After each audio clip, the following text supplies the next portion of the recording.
Today we're going to be taking a look at Stagtown. This is coming from the creator of Tokyopop's best-selling OEM series, the spiritual successor to Bizenghast. Something is wrong with the town Frankie grew up in. Hidden away from the world on the other side of an old stone bridge, the people of Stagtown spend every day trying not to see the strange things that go on around them. And as you can see from the cover photo, something's definitely going on. Why does this person have a pig's head on them? Well, without further ado, grab a buddy, grab a snack, grab your bottle of popcorn, and let's begin. Episode 1.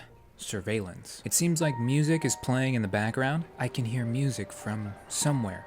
A carousel. And then we see an image of one. A dark and kind of eerie image. And it looks to be very just tattered and worn. Looks like the floorboards are just broken in. The music continues. But then, one of the reindeer, what are they, hopping out? Are they alive? Splat! Oh my! Okay, well, bye-bye reindeer. Santa's gonna have to find another way to get your presents to you. As the reindeer are wiped out, we see a character watching in horror, and this must be our main protagonist? She covers her mouth in absolute shock. We see another image of what she's looking at, and again, the reindeer are just, man, I don't even know what's going on. That one looks like it's trapped in a spider web. Ladies and gentlemen, welcome to Stagtown. Oh, I guess they're stags, right? Stags, reindeers, same family. Ah! She calls out. We then see a car pulled over to the side of a road. It's her. Was she driving? Was I asleep? She asks herself. She rubs her eyes. And then, click, turns the car back on. She drives back down the road. And it looks like she's going into a dark tunnel. Great. My name is Frankie, and I've recently moved back to the town I grew up in, and there's a stag. I left Stagtown to attend college out of state, but I always knew I'd move back home eventually. Stagtown is a tiny place, up in the mountains, where nothing much ever seems to change. She continues driving down the tunnel. I'd like to tell you about the strange things that happen here. And there's an overshot image of Stagtown, I guess? Eesh, looks pretty stagnant, if you know what I mean. Chapter 1, Surveillance. Oh, okay, well that's at the bottom of the tree image. Okay, that's lovely. Lovely. After some time away, I moved back home into a small apartment. I'd been on my own out of college for about 8 months at that point, doing fairly well. This must be her apartment, her place. I'd managed to find a small place on the east side of town. She opens the door. The units weren't the newest, but they were clean and the rent was reasonable. She heads upstairs. The neighbors were okay too, but some were a bit odd. We hear huffing and puffing as she peers through the door. Click! The door opens. Frankie, you're home. Like Jeremy, our resident conspiracy theorist. Okay, conspiracy theorist, that's fine. What's with all the huffing and puffing, Jeremy? Did you see what they've done? They put new spy cameras on the property. I didn't know Jeremy very well, but he was fairly harmless, just weird. I'm sure you're imagining things again, dude. Like the spy unmarked van from last week. Yeah, he was kind of that guy. Tinfoil hats and Illuminati. And huffing and puffing. Are you kidding? Right there. That's a new camera aimed right at my door. Wasn't there yesterday. Explain that. She looks up at the camera. What? That old thing? It looks ancient. Probably been here since they built the place. Impossible. I'd have noticed it. I've been seeing new cameras in town. On the streets, the power poles, over the buildings. Who's watching on the other end of them? The government? The police? The people who sit behind the monitors all day and watch us? Every day, there are more. Now they're in our building, watching my door all day. I don't even want to leave the house. Listen, try to get some sleep tonight, okay? Okay, but remember what I said. Frankie, tell me if you see any more cameras on the property. Frankie? Frankie, do you ever wonder who watches the cameras? There's a million of them on the streets, but we never even notice them. Traffic cams, security cams, webcams, phone cams. We're always being watched, Frankie. Always.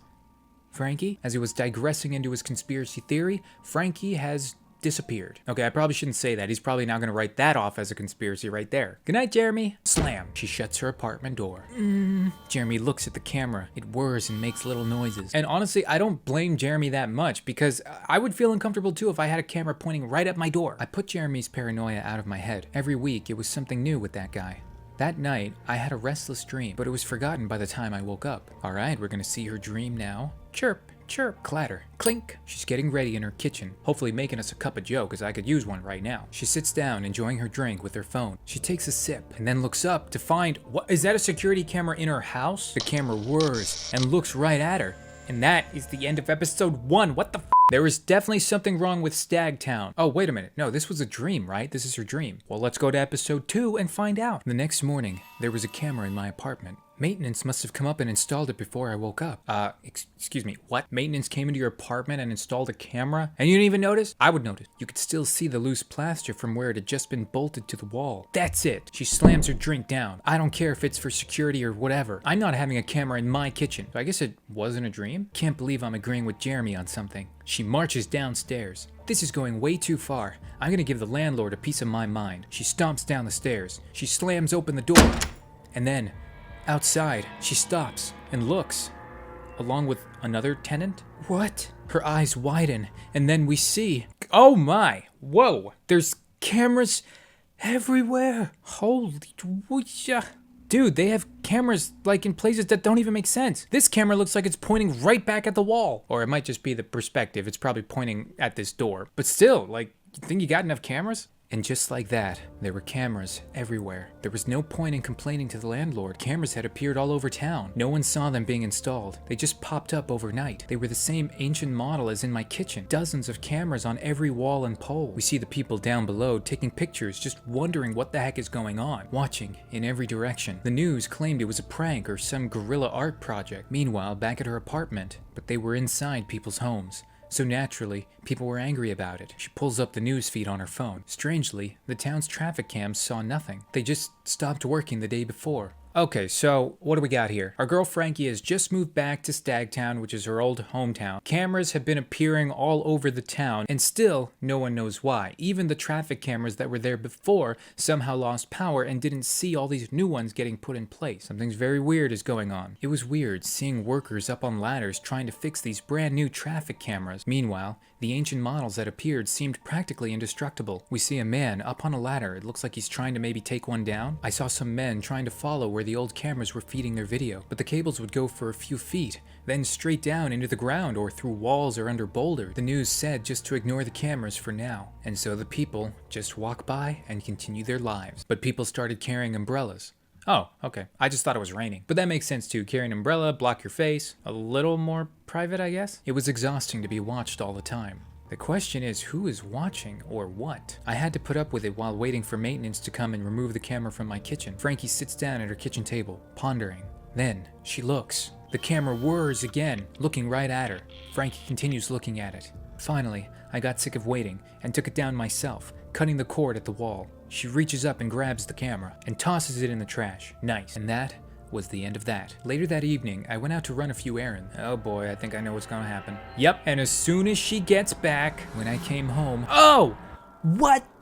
Ew! There's 3 more cameras, and they have legs, and they're implanted into the walls. Oh my, and they look like they're almost gonna, like, come down and attack you. There were 3 more cameras. After that, I ate all my meals in my bedroom. Dude, this is just sad. I didn't even want to go into the kitchen or do any cooking. Okay, we got some takeout. Oof, yeah, this looks rough. I feel bad for Frankie. She's past college, but still eating like a college student. The cameras hadn't moved, but they were too awful to look at. Everyone learned the same lesson.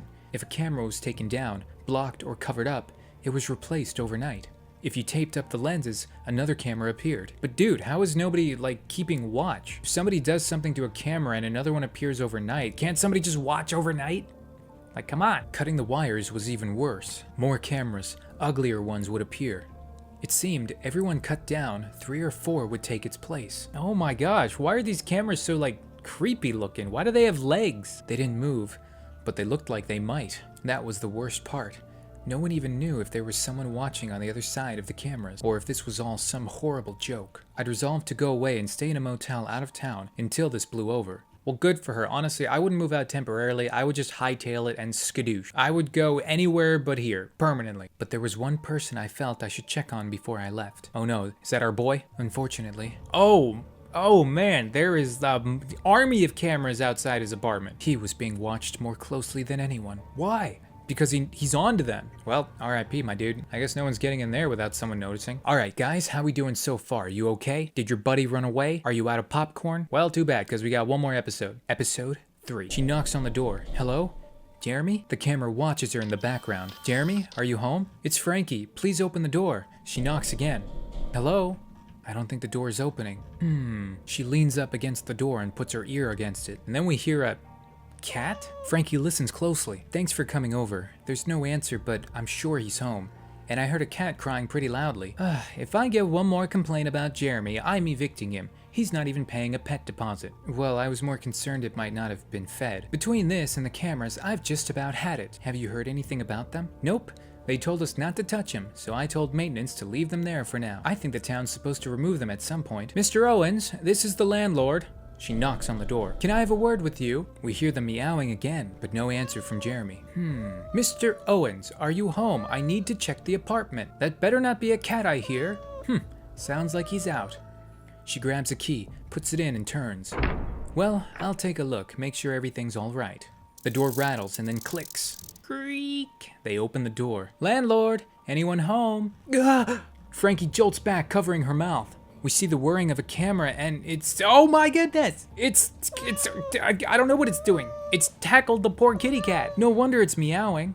Stop it! Get off of him! She grabs the camera. She yanks the camera off the cat. You poor little guy. How did that thing get on you? I didn't think they could move. No, actually, it's just a kitten. Poor little thing. Mr. Owens, are you here? Are you okay? Shh. It's okay. Frankie pats the little kitten while the landlord calls out. Oh, for the love of... We see leftover pizza, food on the floor, the place is trashed. He's not getting away with a warning this time. We then see his laptop. On the screen it says, Truth about the Bigelope. Bigelope? That is the Bigelope. This is insane. We're gonna have bugs in here, the landlord says. Frankie then looks at something. Well, there's a cat, but no Owen. We have a look around the apartment. Funny, there aren't any cameras in here either. I've had complaints from every other apartment and what the hell is that? We then look over to a weird box with a bunch of mirrors taped to it. What is that thing? It's a fridge box covered in mirrors. We get a closer look. Should we open it? But why would he tape all these mirrors to the box? This is absurd. I don't have time to babysit my tenants and their mental issues. The landlord kneels down towards the box and reaches her hand out. Oh, I wouldn't do that. Ugh. It's like it's taped from the inside. She tries to open the box, and finally, she flips the doors open. Oh, God, what is that smell? They both cover their noses. Oh no. And to their horror, oh, no, more cameras. And they're recording our boy Jeremy, and oh my gosh, I hope he's just passed out. Jeremy. He opens his eyes and looks up at them. When the cameras started appearing in my room, I disconnected them all, but that only made more show up. Eventually, I couldn't take it anymore. We're hearing Jeremy tell his story at Stagtown Hospital. I built that box to try and hide from them. I thought, maybe they won't see me. But why did you stay in it? You were dehydrated. Jeremy looks up at her, weakly. I don't know.